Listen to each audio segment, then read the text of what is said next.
나쁜 소식은 아침 일찍 온다. 좋은 소식은 기다려야 오는데 나쁜 소식은 기다리지 않아도 먼저 온다. 살면서 그것을 여러 번 배웠다.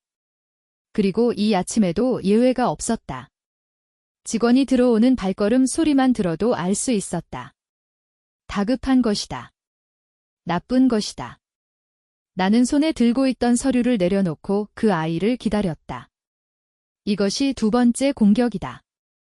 첫 번째는 세입자 소문이었고 이제는 그것이 현실이 되려고 한다. 꽃집 문을 열면 꽃 냄새가 난다. 나는 그 냄새에 25년 동안 적응해왔다.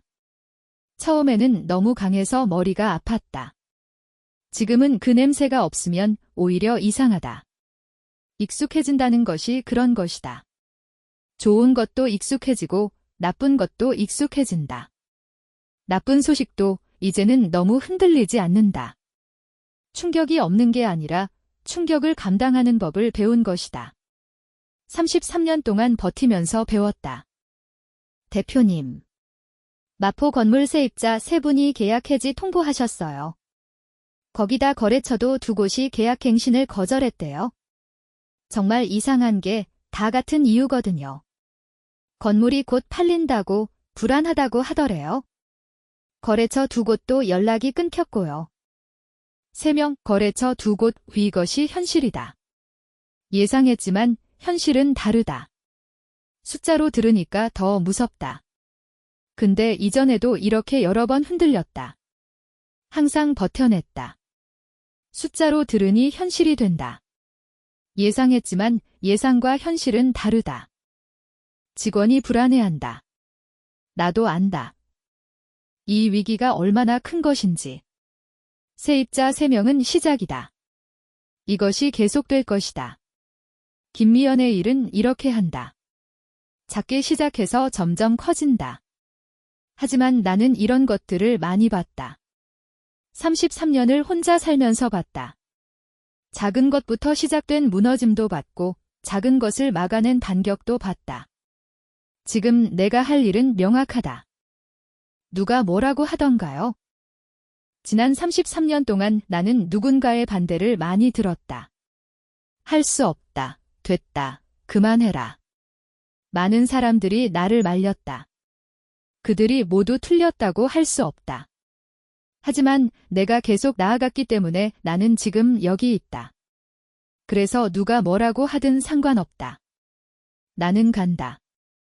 직원의 목소리에서 불안이 떨어진다. 내가 그것을 느낀다. 그 아이가 나를 바라본다. 뭔가 대답을 원하는 눈빛으로. 나는 안다. 지금 직원이 원하는 것이 뭔지. 안심이다. 보장이다. 큰 것이 아니다. 그냥 괜찮을 거다는 한마디다. 하지만 나는 함부로 말하지 않는다. 거짓말도 하지 않는다. 나는 그 대신 행동으로 보여주기로 한다. 반격이다. 건물 곧 팔린다고 거래 불안하다고 하더래요. 대표님, 누가 조직적으로 소문 내는 것 같아요. 이상해요. 알아요. 그리고 두려워하지 마. 우리가 이겨낼 거야. 알고 계셨어요. 예상했어요. 세입자 3명, 거래처 2곳, 하루아침에 벌어진 일이다. 아무리 예상했다고 해도 막상 수치로 들으면 다르다. 나는 잠깐 눈을 감았다. 흔들린다. 흔들린다는 건 살아있다는 거다. 흔들리지 않는 것은 돌뿐이다. 나는 돌이 아니니까 흔들릴 수 있다. 그러나 흔들리는 것과 무너지는 것은 다르다. 나는 지금 흔들리고 있다. 무너지고 있는 게 아니다. 그 차이를 나는 알고 있었다. 25년 동안 사업을 하면서 위기가 없지 않았다. 꽃 납품이 끊긴 적도 있었고 건물 공실이 오래 지속된 적도 있었다. 그때마다 나는 쓰러지지 않았다. 왜 쓰러지지 않았는가? 쓰러질 수가 없었기 때문이다.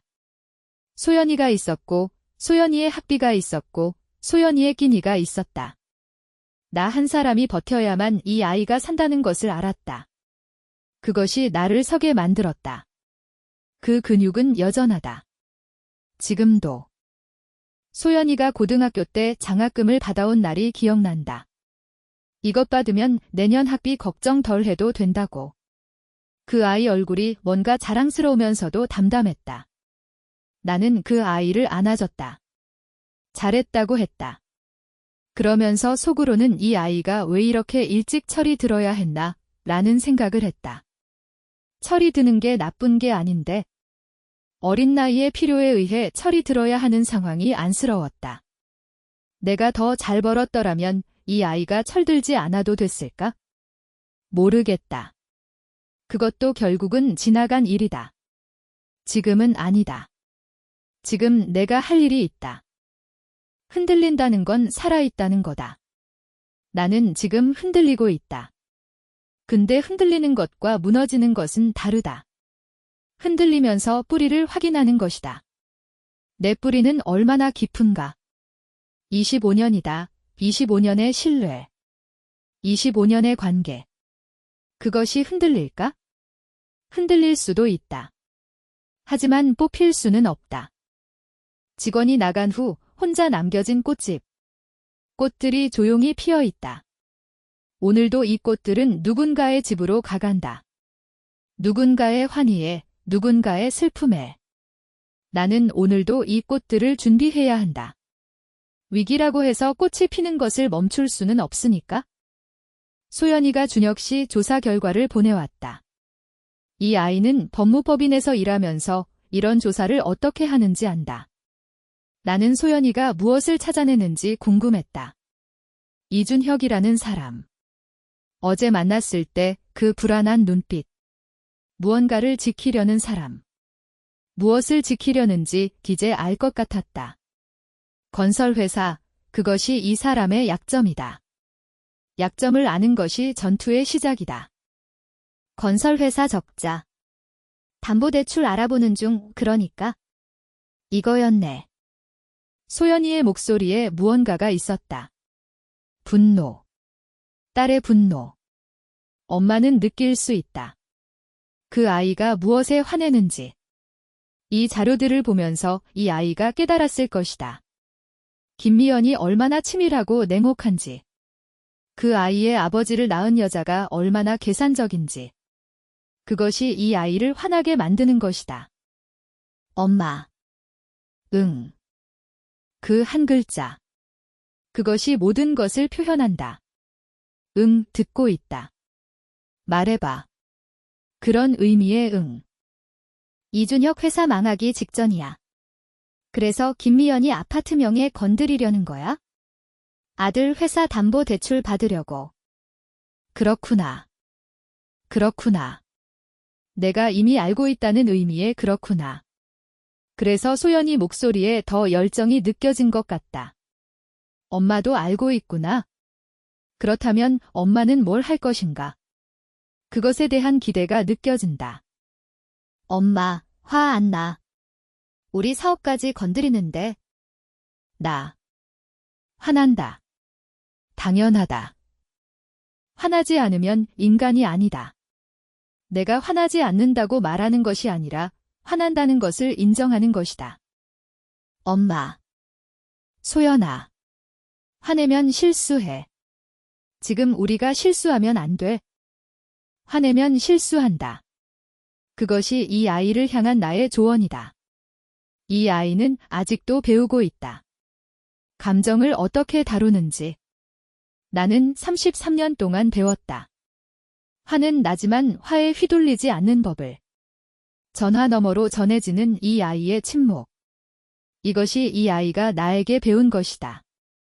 울고 싶어도 울지 않기. 화내고 싶어도 삭히기.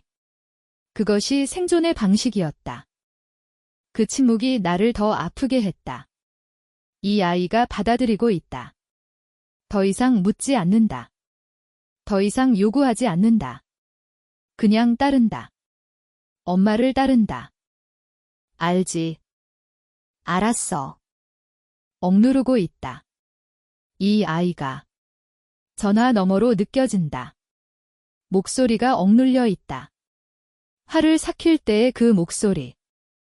소연이가 울었다는 거 나중에 알았다. 직접 말하지 않았는데 내가 알았다. 어미는 알 수 있다. 목소리가 달랐다. 전화를 끊기 직전의 목소리가 약간 흔들렸다. 그 흔들림이 뭔지 나는 바로 알아챘다. 그 아이가 나보다 더 화가 났을 거다. 나는 33년 동안 서서히 굳어졌는데 소연이는 아직 말랑했으니까? 굳어지지 않은 사람이 더 아프다. 더 뜨겁게 화가 난다. 그것이 나쁜 것이 아니다. 살아있다는 것이다. 소연이를 보면서 내가 어떤 어머니였는지 생각할 때가 있다. 이 아이한테 충분했는가? 아버지 없는 자리를 내가 메워줄 수 있었는가? 모르겠다. 돈은 벌었다. 학교는 보냈다. 밥은 먹였다. 그런데 아이가 울 때 내가 충분히 안아줬는가? 슬플 때 같이 슬퍼했는가? 그건 확신이 없다. 나도 버티느라 바빴으니까. 나도 내 슬픔을 감추느라 바빴으니까. 소연이가 초등학교 때 아버지 그림을 그린 숙제를 가지고 왔던 날이 있었다. 선생님이 아버지 그림을 그려오라고 했다고. 소연이가 뭘 그렸는지 물어봤더니 이 아이가 아무 말 없이 책가방을 폈다. 그림을 꺼냈다. 그림 속에 아버지가 없었다. 엄마만 있었다. 나는 그 그림을 보면서 무슨 말을 해야 할지 몰랐다. 한참 있다가 잘 그렸네 하고 냉장고에 붙였다. 그게 내가 할 수 있는 전부였다. 그날 밤 소연이가 자고 나서 나 혼자 그 그림을 다시 봤다. 오래 봤다. 아버지가 없는 그림. 그것이 이 아이의 세계였다. 그리고 그것이 내가 만든 세계였다. 그 그림 속에 이제는 이철수가 들어올 수 있을까? 너무 늦었지만 아예 없는 것보다는 나을 것이다. 그것이 내가 이철수를 계속 만나는 이유 중 하나다. 소연이를 위해서. 이 아이의 그림 속에 아버지가 없었다는 것을 나는 아직도 기억하고 있으니까. 그리고 이제 그 그림을 다시 그릴 수 있다면 어떨까? 이번에는 아버지가 있는 그림으로. 이 아이가 그 아파트를 되돌려주기 위해 자신의 아버지를 마주해야 한다는 것, 그것이 이 아이를 울게 만드는 것이다. 이준혁이 전화를 했다. 밥을 사겠다고 했다. 나는 잠깐 생각했다. 이 사람이 왜 밥을 사려는가? 사과하려는 것인가? 무언가를 알아내려는 것인가? 아니면 진짜로 미안한 것인가? 사람을 판단하는 데는 시간이 걸린다. 나는 이 사람을 아직 판단하지 않았다. 판단하기 전에 만나보는 것이 맞다. 나는 가겠다고 했다. 경계하면서도 가겠다고 했다. 식당은 이 사람이 골랐다. 한식집이었다. 조용한 곳을 골랐다는 것이 눈에 띄었다. 사람이 많은 곳을 피한 것이다. 조심하는 것이다. 자리에 앉으면서 이 사람이 이미 와 있었다. 나보다 먼저 온 것이다. 먼저 기다리는 것은 더 원하는 쪽이다. 이 사람이 나를 만나는 것을 원했다. 어머니가 한 일에 대해 직접 말하고 싶었던 것이다. 그 마음이 먼저 기다리게 만든 것이다. 나는 그것을 읽으면서 자리에 앉았다. 일단 드세요. 침묵. 그것도 말이다. 이 사람이 어떻게 입을 열어야 할지 모르는 것이 느껴진다. 하지만 이 사람은 용기를 낸 것이다. 이 자리에 온 것 자체가. 어머니가 대표님 사업에 소문낸 거 알고 있어요. 알고 있었군요. 내가 이미 안다는 것이 이 사람을 놀라게 했을 것이다. 그러나 그것이 내가 할 수 있는 최선의 진실이다. 알고 있었다. 예상했고, 확인했고, 이제 그 결과를 보고 있다. 저는 시킨 적 없어요. 제 모르게 하셨어요. 왜 나한테 말하는 거예요? 직접적인 질문. 이 사람이 왜 나한테 말하는지 궁금하다. 어머니 몰래 오면서까지? 어머니가 알면 화낼 텐데. 아버지한테 들었어요. 대표님이 어떻게 살았는지. 아버지. 이철수. 이 사람이 뭐라고 했을까? 나를 어떻게 설명했을까? 3살 때 버려진 딸의 어머니. 33년을 혼자 산 여자. 그런 말들일까? 아버지가 많이 후회하시더라고요. 근데 어머니한테는 말 못하고, 준혁 씨, 나한테 왜 이러는 거예요? 솔직하게. 솔직하게. 나는 이 사람한테 솔직함을 요구했다. 계산이 아니라 진심을 달라고. 솔직히 말하면 어머니가 하는 짓이 옳은 것 같지 않아요. 근데 어머니 편을 안 들 수도 없고, 가족이니까요. 가족. 그 말이 얼마나 무거운 말인지 나는 안다. 가족이 있는 사람과 없는 사람의 삶은 다르다. 가족이 있으면 그 가족을 배반할 수 없다. 이 사람이 느끼는 것이 바로 그것이다. 어머니가 잘못된 길을 걷고 있다는 것을 알지만 어머니를 떠날 수 없다는 것, 그것이 가족의 무게다. 대표님은 화 안 나세요? 진짜로. 화는 나죠. 근데 준혁 씨한테 낼 화는 아니에요. 이 말이 나온 순간 이 사람의 눈빛이 변했을 것이다. 나는 직접 보지는 못했지만 일반적인 사람이라면 그럴 것이다. 자기한테 낼 화가 아니라는 말, 그것이 얼마나 큰 이해인지. 그 말 이상하게 더 죄송하네요. 죄책감. 이것이 이 사람을 움직이는 감정이다. 어머니를 사랑하지만 동시에 어머니의 행동이 옳지 않다는 것을 아는 죄책감. 그것이 이 사람을 이 자리에 오게 만든 것이다. 제가 뭔가 도울 수 있는 게 있으면 말씀해 주세요. 지금은 됐어요. 근데 고마워요. 이 사람은 어머니를 닮지 않았다. 이철수를 닮지도 않았다. 이 사람만의 얼굴이 있었다. 불안하지만 솔직했다. 솔직한 사람이 결국 덜 나쁘다. 나는 그것을 알고 있었다. 그래서 고맙다는 말을 했다. 진심으로. 밥을 먹으면서 생각했다. 이 사람이 나를 만나러 온 것, 어머니 몰래 온 것일 것이다. 어머니가 알면 화를 낼 것이다. 그런데 이 사람은 왔다.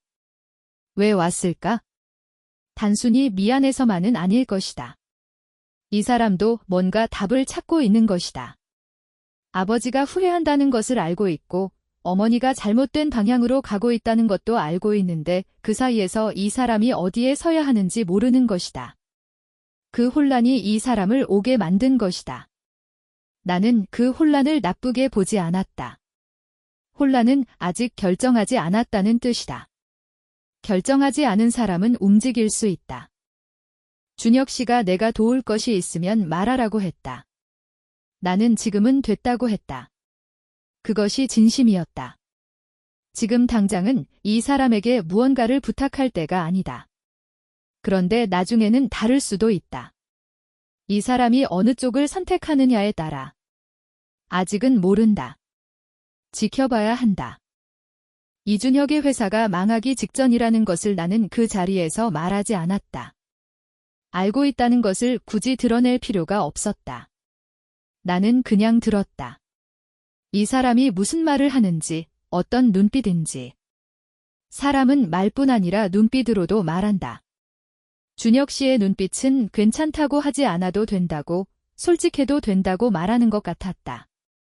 그것이 이 사람의 장점이었다. 적어도 오늘의 이 사람은? 식당을 나오면서 생각했다. 이 사람이 훗날 어느 쪽을 선택할까? 어머니를 따를까? 아버지의 진심을 따를까? 아니면 자신의 양심을 따를까? 아직 모른다. 하지만 이 사람은 갈등하고 있다. 그 갈등 자체가 희망이다. 더 이상 아무 생각 없이 어머니 말을 따르는 사람이 아니라 자신의 양심과 싸우고 있는 사람이니까? 이 사람이 갈등하고 있다. 그 갈등이 희망이다. 더 이상 어머니 말을 따르지 않고 자신의 양심과 싸우고 있으니까? 식당의 문을 나오면서 나는 깨달았다. 준혁 씨는 이미 선택의 분기점에 서 있다는 것을. 어머니의 제자가 되느냐, 아니면 자신의 양심의 목소리를 따르느냐. 그 선택은 이 사람 손에 있다. 아직 결정하지 않았다는 것이 중요하다. 결정하지 않은 사람만이 방향을 바꿀 수 있다. 꽃집으로 돌아와서 직원을 불렀다. 이 상황을 어떻게 수습할 것인가? 소문으로 흔들리는 것을 막는 방법은 하나다. 내가 직접 움직이는 것이다. 소문은 진공 속에서 자란다. 내가 직접 나타나면 진공이 사라진다. 무언가로 채워진다. 직접 만나서 말하면, 직접 약속하면 그것이 소문을 죽인다. 마포 건물 세입자들 오늘 중으로 다 연락해요. 내가 직접 만나서 얘기할게요. 무슨 얘기를요? 계약 조건 좋게 해준다고. 장기 계약하면 임대료 3년 동결. 내가 직접 보증할게요. 그러면 수익이 많이 줄어드는데요. 지금은 지키는 게 먼저예요. 임대료 3년 동결. 수익이 줄어드는 것은 사실이다.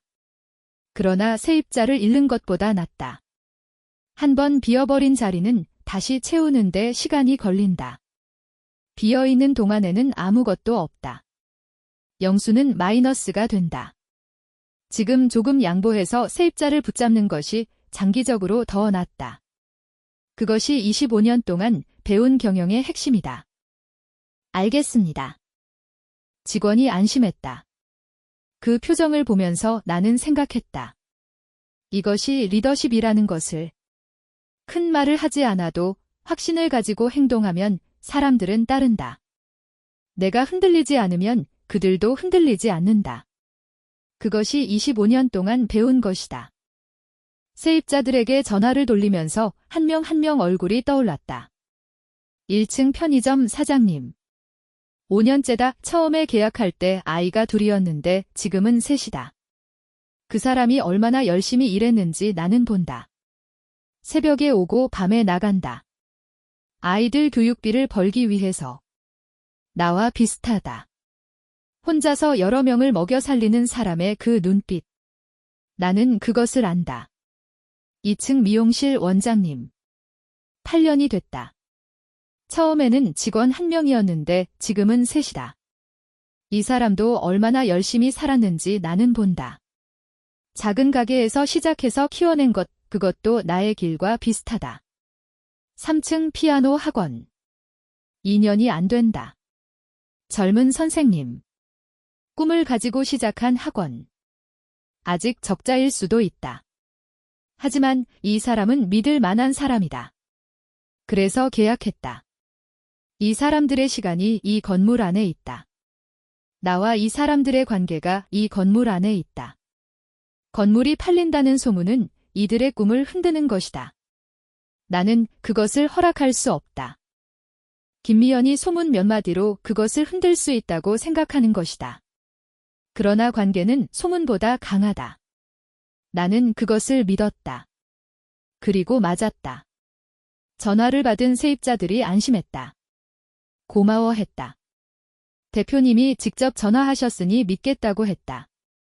그것이 25년의 힘이다. 소문은 창공을 떠도는 것이지만 신뢰는 땅에 박혀 있다. 편의점 사장님은 울컥했다. 목소리가 흔들렸다. 이렇게 챙겨주시다니. 그렇게 말했다. 나는 그 목소리를 들으면서 다시 한번 생각했다. 이것이 맞다는 것을. 내가 하고 있는 것이 옳다는 것을. 무너지지 않는 것, 세입자들과 함께 서는 것, 그것이 내 사업의 기초다. 돈이 아니라 관계. 관계가 돈이 된다. 그 사람이 울컥했다는 것이 내게는 위로였다. 내가 이 사람들을 괜히 챙긴 게 아니라는 것, 3년을 동결하는 것이 손해가 아니라 투자라는 것을 깨달았다. 이 사람이 그 가게에서 아이들을 키워낼 수 있다면 그것이 내 건물의 가치다. 돈으로만 계산할 수 없는 가치가 있다. 소연이에게 문자를 보내면서 생각했다. 이철수를 만날 때가 됐다. 이번에는 나 혼자가 아니라 소연이와 같이 가야 한다. 이 아이가 이 싸움에 함께 있다는 것을 이철수도 알아야 하고 소연이 자신도 알아야 한다. 함께 서는 것, 그것이 이 싸움의 힘이다. 모자가 함께 설 때, 그때 비로소 진짜 힘이 생긴다. 이철수 만날 때 됐어. 이번엔 나 혼자 아니고 너도 같이 가자. 내일 오후 가능해?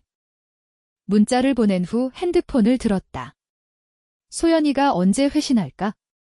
얼마나 빨리 답장할까? 그 아이의 응답 속도는 항상 빠르다. 빠르다는 것은 준비되어 있다는 것이다. 이미 준비되어 있다는 것이다. 이철수를 만날 때가 됐다. 이번에는 나 혼자가 아니라 소연이와 함께다. 함께 서는 것, 그것이 이 싸움의 힘이다. 핸드폰을 들고 있는 손이 살짝 떨렸다. 소연이의 답장을 기다리는 그 짧은 시간 동안. 하지만 곧 답장이 왔다. 알았어, 엄마의 세 글자. 그 세 글자가 이 싸움을 이겨낼 수 있다는 확신을 주었다. 이 아이가 내 옆에 있으면 되는 것이다. 그것이면 충분하다. 세입자들과의 통화를 마친 후 창밖을 봤다. 오후의 햇빛이 꽃들을 비추고 있었다. 이 꽃들처럼 나도 흔들리겠지만 피어 있어야 한다. 그것이 내가 살아있다는 증거다. 이철수가 병원에 있다는 것을 그때는 몰랐다. 나중에 알았다. 그 저녁, 이 사람이 혼자 복도를 걸으면서 어떤 결과지를 들고 있었는지, 어떤 얼굴로 혼자 서 있었는지, 나는 그것을 보지 못했다. 그러나 상상할 수 있었다. 이 사람이 결심하는 데는 오래 걸린다. 그런데 한번 결심하면 움직인다. 오늘이 그 날이었나 보다. 암이 빠르게 진행되고 있었다고 나중에 들었다. 그것이 이 사람을 움직이게 만든 것이다. 죽음이 가까워지면 사람이 달라진다고 한다. 살아있을 때 못한 것들이 보인다고 한다. 이 사람한테 그것이 소연이었다. 소연이한테 무언가를 남기고 싶다는 것, 그것이 이 사람이 오늘 결심한 것이었다. 느림과 빠름. 이 사람이 가진 가장 큰 특징이다. 느리지만 한번 움직이면 빠르다. 또는 느리게 시작했지만 마지막은 빠르다. 이철수의 암이 빠르게 진행되고 있었다. 검사 수치가 예상보다 좋지 않았다. 의사의 말은 분명했다. 시간이 많지 않다고. 수개월이라고. 아니면 수주일일 수도 있다고. 그 말을 들을 때 이 사람 가슴이 얼마나 철렁했을까? 나는 상상할 수 있다. 죽음을 피할 수 없다는 것을 알았을 때의 그 느낌. 김미연의 전화. 어디서 뭘 하냐고 묻는 거겠지? 회사 일은 어떻게 되는 거냐고. 아들 회사는. 답장할 게 없다. 이 순간 이 사람이 생각해야 할 것은 돈이 아니다. 남은 시간이다. 그 남은 시간을 누구와 어떻게 쓸 것인가. 그것이 이 사람 앞의 문제다. 순호가 왜요? 왜요? 그 한마디. 무엇이 필요한 거냐는 의미의 왜요? 우는 것도 아니고 칭얼거리는 것도 아니고 순옥은 사실적으로 묻는다. 나 할 말이 생겼어. 중요한 거야. 말해요. 말해요. 빨리 말해봐. 나는 들을 준비가 되어 있다. 그런 의미의 말해요. 만나서 얘기하자. 나 결정했어. 결정했다. 이 사람 목소리에 그것이 있었다. 오래 생각한 사람의 목소리. 흔들리지 않는 목소리. 결심한 사람의 목소리. 이 사람이 무엇을 결정했는지 나는 그 순간 짐작했다. 소연이한테 무언가를 남기기로 한 것이다. 김미연이 반대하더라도, 준혁 씨가 어떻게 되더라도, 자기 목숨이 얼마 남지 않았다는 것을 알고 사람이 선택한 것이다. 나는 그 선택을 쉽다고 생각하지 않았다. 이 사람한테는 얼마나 힘든 결심인지를 나는 알았다. 언제요? 내일 가능해? 오전에. 오전에. 밤새 생각할 시간을 가지겠다는 의미다. 아니, 이미 생각했다. 병원 복도에서. 검사 결과를 받고 있을 때 이미. 이제는 실행만 남은 것이다. 고마워. 이 사람 목소리가 달라져 있었다. 예전보다 낮아지고 예전보다 가라앉아 있었다. 몸이 좋지 않다는 것을 목소리만으로도 느꼈다. 사람은 아프면 목소리가 달라진다. 힘이 빠진 사람의 목소리. 그런데 그 목소리에 결심이 있었다. 힘이 빠진 사람인데 결심이 있었다. 그것이 이 사람을 이 순간에 전화하게 만든 것이다. 죽음 앞에서 사람은 단순해진다. 복잡한 것들이 떨어져 나간다. 남는 것은 한두 가지다. 이 사람한테는 소연이가 남았다. 고마워. 그 말이 이상하게 마음에 걸렸다. 내가 고마운 것이 아닌데? 이 사람이 소연이한테 뭔가를 해주려는 것에 내가 고마워해야 하는 게 아닌데. 그런데 그 말이 마음에 걸렸다는 것은 내가 아직 이 사람에 대해 완전히 다치지 않았다는 것이다. 미워하면 고마워하는 것도 없다. 그런데 마음에 걸렸다. 그것이 뭔지는 나도 몰랐다. 전화를 끊고 창밖을 봤다. 저녁이 붉었다. 봄 저녁. 이철수와 처음 만났던 것도 봄이었다. 그때 나는 29이었다. 이 사람은 32이었다. 봄이었다. 그리고 이제 나는 63이고 이 사람은 65이고 또 봄이다. 봄이 이렇게 자꾸 돌아오는 것이 이상했다. 그 사이 세월이 이렇게 많이 지났는데 그리고 봄이 올 때마다 뭔가가 바뀐다. 33년 전에도 그리고 지금도. 내일이 기다려졌다. 이철수가 결정했다는 그것이 무엇인지.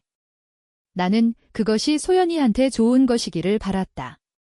소연이가 원하든 원하지 않든 아버지가 무언가를 남겨줬다는 것을 나중에 알게 됐을 때 이 아이가 어떤 표정을 지을지 나는 생각해봤다. 아마 처음에는 화낼 것이다. 그러다가 천천히 뭔가 달라질 것이다.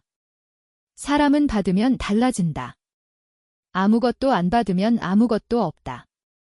무언가를 받으면 그 무언가가 시간이 지나면서 의미가 생긴다.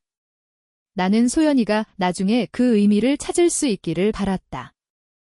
이철수의 전화를 받는 순간 내 가슴도 철렁했다. 이 사람이 결정했다고 했을 때 그것이 무엇인지는 모르지만 33년 동안 결정하지 못했던 사람이 마침내 결정했다는 것, 죽음 앞에서 사람이 달라지는 것을 보는 것은 슬프고도 안타깝다. 하지만 그 변화가 소연이를 위한 것이라면 나는 그것을 환영할 준비가 되어 있다. 오늘 하루가 긴 하루였다. 나쁜 소식으로 시작해서 그것을 수습하고 이준혁을 만나고 세입자들에게 전화하고 이철수의 전화를 받고. 그런데 기이하게도 이 모든 것이 나를 지치게 만들지 않았다. 오히려 살아있다는 것을 느끼게 했다. 움직이는 것이 나를 살아있게 한다. 앉아서 기다릴 때가 더 힘들었다. 이제 나는 움직이고 있다. 그래서 이 긴 하루가 나쁘지 않다. 오히려 그것이 생을 느끼게 해주는 하루였다. 병원 복도를 걷고 있는 이철수를 나는 보지 못했지만 그 사람의 마음은 느낄 수 있었다. 죽음 앞에서는 모든 것이 단순해진다. 돈도, 사업도, 체면도. 남는 것은 사랑하는 사람과 그들에게 남길 무언가뿐이다. 이 사람이 마침내 그것을 깨달았다면 그것이 유일한 위안이다. 내일 오전. 소연이와 함께 이철수를 만날 것이다. 이 사람이 결정한 것이 무엇인지 들을 것이다. 그리고 그것이 시작이 될 것이다. 새로운 무언가의 시작. 전화를 끊고 난 뒤 한참을 그 자리에 서 있었다. 이철수가 결정했다고 했다. 중요한 것이라고 했다. 그 목소리에는 힘이 빠져 있었지만 결심이 있었다. 아픈 사람이지만 결심이 있었다. 그것이 나를 그 자리에 세워두게 했다. 죽음 앞에서 사람은 단순해진다. 복잡한 것들이 떨어져 나가고 남는 것만 남는다. 이 사람한테는 무언가가 남아있는 것이다. 오늘은 나쁜 날이었다. 세입자 3명, 거래처 2곳, 사업에 균열이 생기는 소리가 들렸다. 그러나 나는 알고 있다. 흔들리는 것과 무너지는 것은 다르다. 내가 흔들리고 있는가? 그렇다. 그러나 무너지고 있는가? 아니다. 이 차이가 오늘 하루를 버티게 했다. 그리고 내가 움직이게 했다. 세입자들에게 직접 연락했다. 임대료 동결 조건을 내걸었다. 지키는 것이 먼저였다. 소연이한테 연락했다. 내일 같이 이철수를 만나러 가자고. 이 아이가 바로 답장했다. 알았어, 라고. 그 짧은 말 안에 모든 것이 들어있었다. 내가 혼자가 아니라는 것, 이 아이가 내 곁에 있다는 것, 그리고 내일 우리 둘이 함께 무언가를 향해 걷는다는 것. 33년 전에는 혼자였다. 이번에는 둘이다. 창밖으로 봄 저녁이 저물고 있었다. 붉은 하늘. 이철수와 처음 만났던 봄이 생각났다. 그 봄과 이 봄 사이에 얼마나 많은 것이 있었는가. 세어보기 어렵다. 그러나 그 모든 것을 지나서 나는 여기 서 있다. 내일 아침 소연이와 함께 이철수를 만나러 가는 사람으로. 흔들렸지만 무너지지 않은 사람으로. 그것이 지금의 나다. 다음 화 예고. 이거야. 내가 결정한 게. 이게 유언장이에요. 응, 소연이한테 남기고 싶은 게 있어서. 다음 화 봄날의 귀한 구화. 이철